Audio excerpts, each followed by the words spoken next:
Hello, everyone. My name is Kyle, aka Racing Boy Short, and the Clash is this week. The 500's coming up here in a few weeks. So I figured I'd look at every race team and give a preview for 2025 and maybe take a quick look back at what they were able to accomplish in 2024. The team I'm looking at in this video is Kaulig Racing. Kaulig Racing, I'd say, over the last 10 years has been one of the most impressive Xfinity Series teams. They've been getting into the Cup Series over the last couple of years, but it seems like they've really struggled getting their foot in the door when it comes to the Cup Series and finding success, even though they do have a couple of victories as a Cup Series team, both with AJ Allmendinger. I'd say going into this year, Matt Kaulig and that race team wouldn't necessarily go as far to say it's a make it or break it year. But if they're not able to perform this year, I could see some potential scaling back.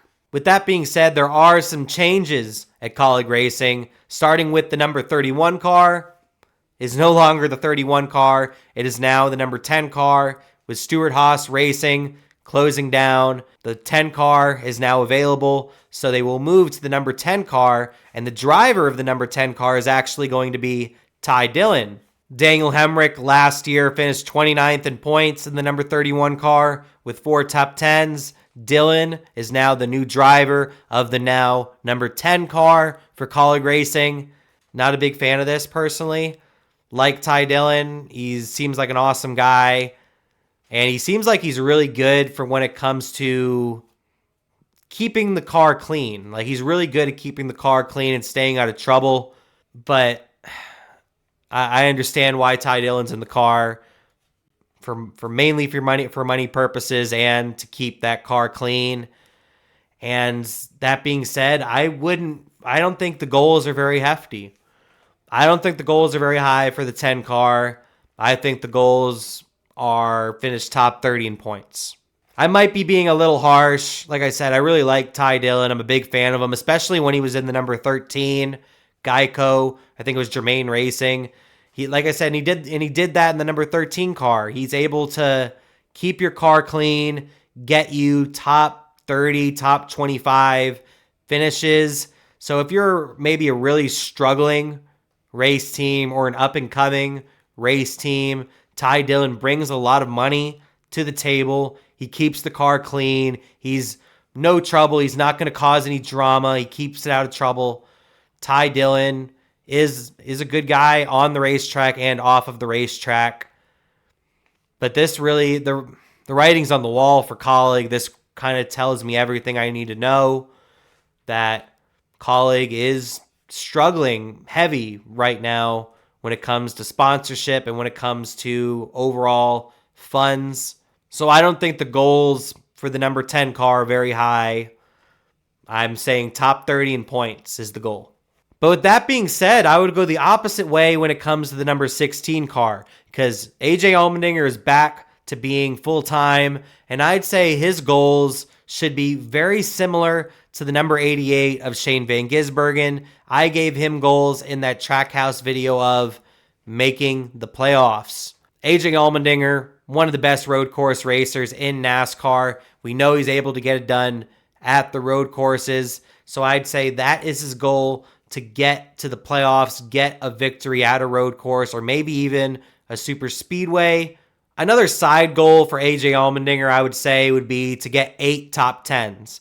I think they're going to maybe put everything behind. That's what I'm hoping, at least, that they're putting everything behind this number 16 car to potentially make a run and make the playoffs. So that would be the goal, I'd say, for Dinger. Get a victory, get into the playoffs, get 8+ top 10s.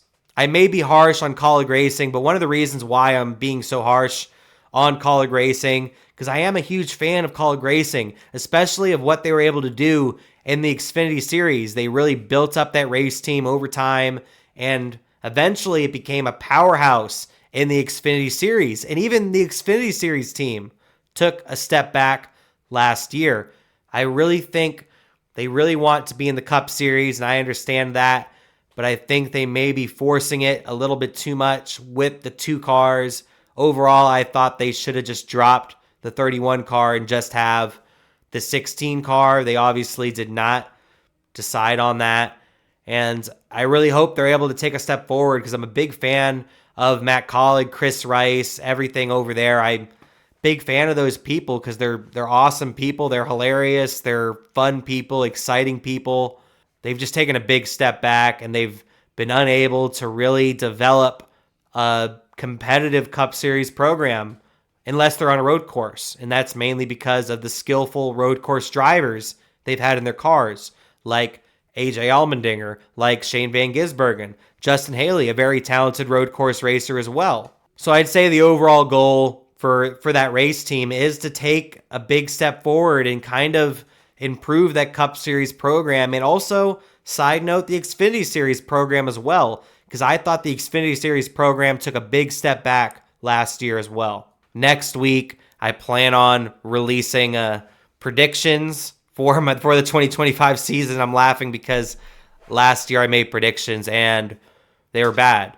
They were really bad. I missed on a lot of predictions. Like I think one of my bold predictions was Bubba Wallace going to the championship 4. But I appreciate anybody tuning into this video. Check out my other team preview videos here on my channel. Also, I go live every Monday here on the channel with the Hit the Pacecar podcast live every Monday, 7 p.m. Eastern. Just be aware there is cussing, there's jokes. It's meant to be comedic informative. It's kind of like Pat McAfee, not copy and paste. I made a separate video if you want to check that out and learn more information about that show and my other live shows. Like next weekend, I'm going to have the Car on the Hauler post-race live here on the channel, 30 minutes to an hour post-race of the Clash at Bowman Gray Stadium. Should be a very interesting race. Also here on the channel on Monday before the Clash, you're potentially already seeing this after Monday before the Clash,